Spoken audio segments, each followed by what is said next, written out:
Colossenses 4. Amém? Amém.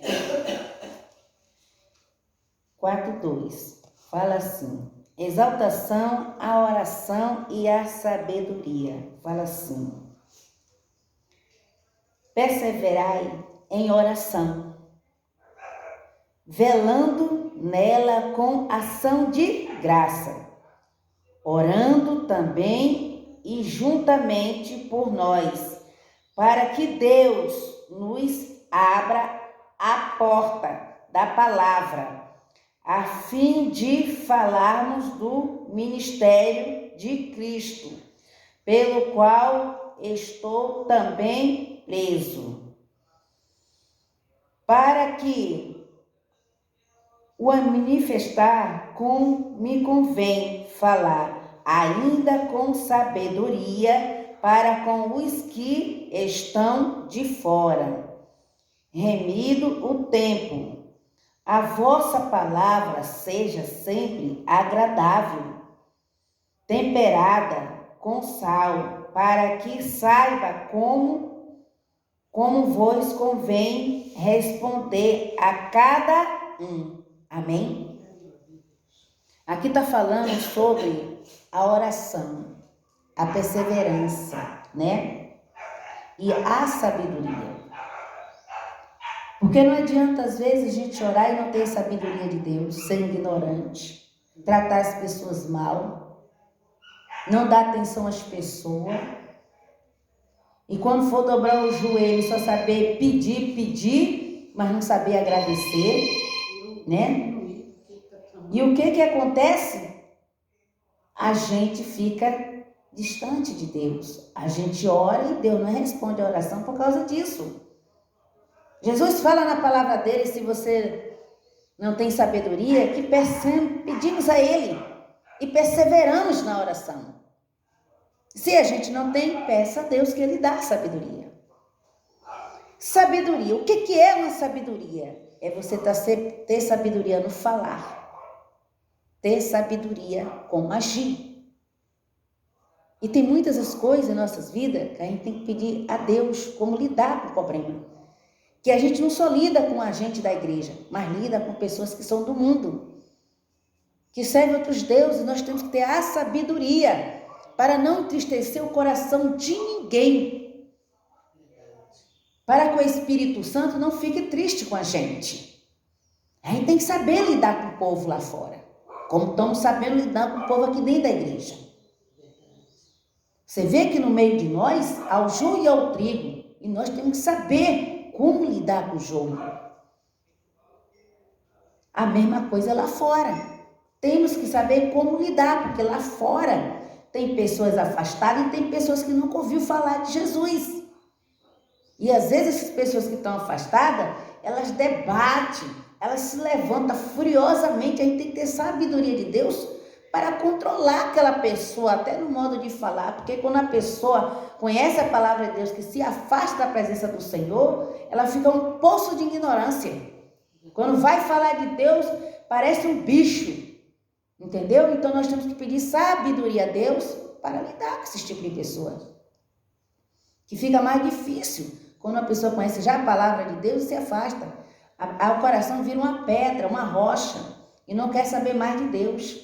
E tem muitos que até xingam Deus. E Deus tem culpa do erro dele? Deus tem culpa que ele se afastou? Deus tem culpa que ele não perseverou? Deus não tem culpa de nada disso. A culpado somos nós, que às vezes olhamos para trás, para um lado, para outro, não olhamos para frente. Não olhamos para as escrituras, olhamos para todos os defeitos do homem, mas não olhamos para Deus, que nele não tem defeito. Ele é perfeito. E às vezes as pessoas querem tirar o argueiro de nós, mas não vê o argueiro dele. Às vezes muitos vê o defeito de todo mundo, mas não vê o defeito dele. Vê o pecado de todo mundo, mas não vê o pecado dele. Então são essas coisas que o Senhor Jesus manda a gente vigiar, né? Lá em Mateus 7 fala, primeiro tem que ver o argueiro dos seus olhos para depois tirar dos seus irmãos. Mas muitos querem tirar dos seus irmãos e não vê os seus. O Senhor Jesus fala que a gente tem que tirar o nosso. E também ele fala, se tu não tem pecado, lança a primeira pedra, né? E todos nós temos pecado. Como é que a gente vai lançar pedra se nós temos pecado? E não é pecadinho, é pecadão?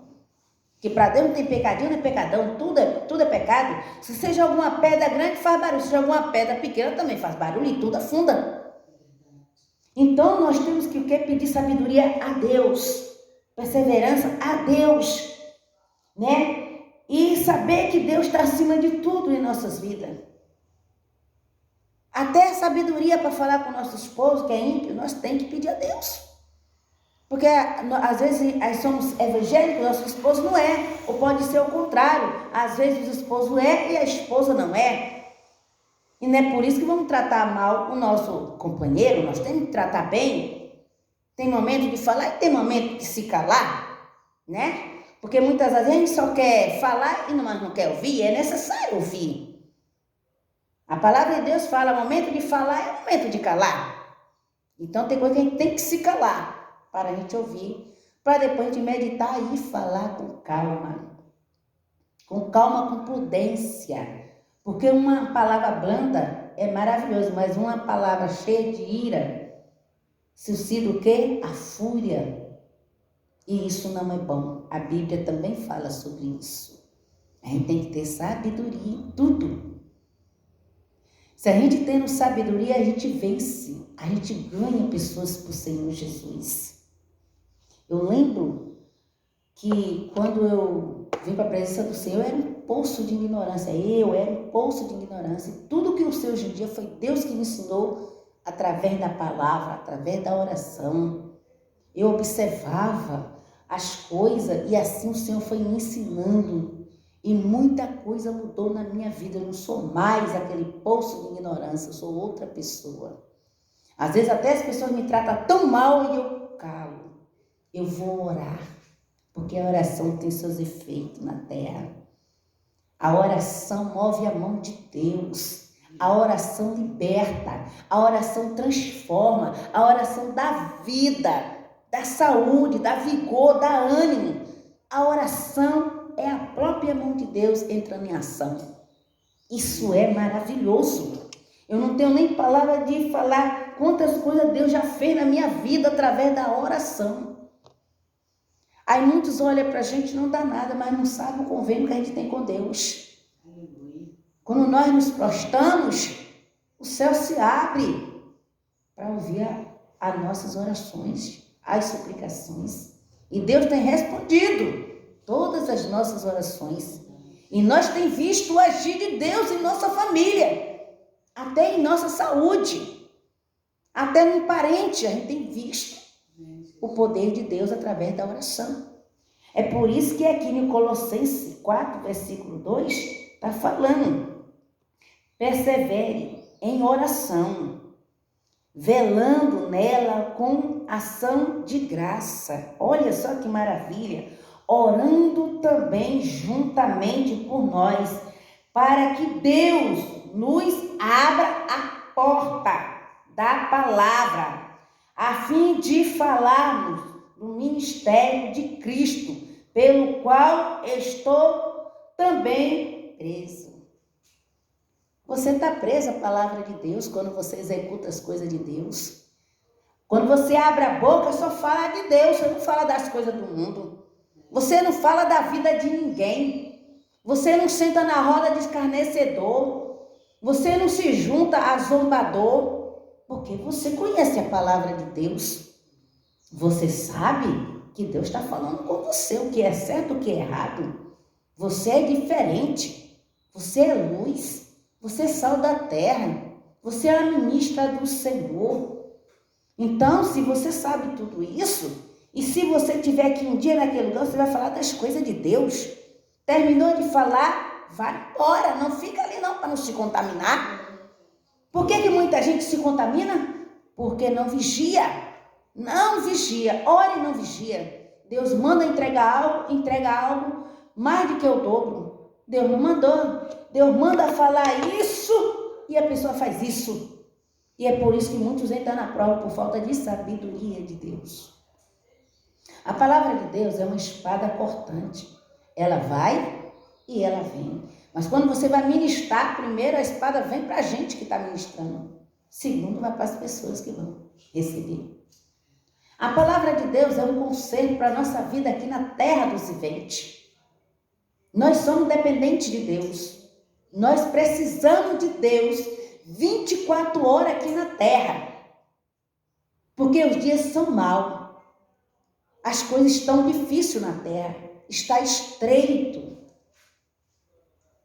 A palavra de Deus tem nos alertado dos acontecimentos aqui na terra. A palavra de Deus tem falado coisas tremendas que a gente fica até de boca aberta. Porque é a palavra de Deus. E tudo está se cumprindo e muito rápido. Então nós temos que estar firme na videira. Olhar para o alvo. Não olhe para o irmão, não olhe para a irmã, não olhe para o parente, não olhe para o filho, não olhe para mais, olha para o alvo. O alvo é Jesus de Nazaré, o Filho de Deus vivo. Que é Ele que nos instrui, ensina a chegar até o Pai, através da oração, da perseverança. Deus é fiel, Ele nunca mudou. Somos nós que somos infiel a Deus. E às vezes nós queremos fazer coisas que Deus não mandou. E nós se afastamos. Porque o querer de Deus é que nós somos salvos, livres, libertos. Deus quer o melhor para cada um de nós. E nós devemos reconhecer, refletir na palavra de Deus e agir de formas corretas, não formas erradas. Deus não tem comunhão com o erro. Deus não tem comunhão com o pecado. Deus só tem comunhão com as coisas certas. Deus não escreve certo por linhas tortas. Deus conserta para escrever certo. Gente, Deus é fiel. Ele é a própria luz do mundo. E nós devemos olhar para o alvo. E nunca olhar para trás. E nem para um lado, nem para o outro. Mas para Jesus de Nazaré. O Filho de Deus vivo, que está instruindo a gente chegar até o Pai. Através da palavra, através do louvor, através da oração, através da perseverança. Quem foi que disse que a gente não ia ter aflições? Jesus falou o quê? Nesse mundo tereis aflições, mas tem de bom ânimo. Nossa, nós passamos por cada coisa aqui nessa terra dos viventes, que a gente fala, Jesus, tem misericórdia da gente. Deus tem feito maravilhas no meio de nós. Só basta a gente abrir os nossos olhos espiritual para ver o que Deus está falando. Ele quer o melhor. O melhor dessa terra é para os escolhidos do Senhor, que persevera e que não olha nem para um lado, nem para o outro, nem para trás, só para o alvo. Até aqui Deus tem me dado essa palavra. Que Deus abençoe cada um de vocês. Em nome de Jesus. Amém.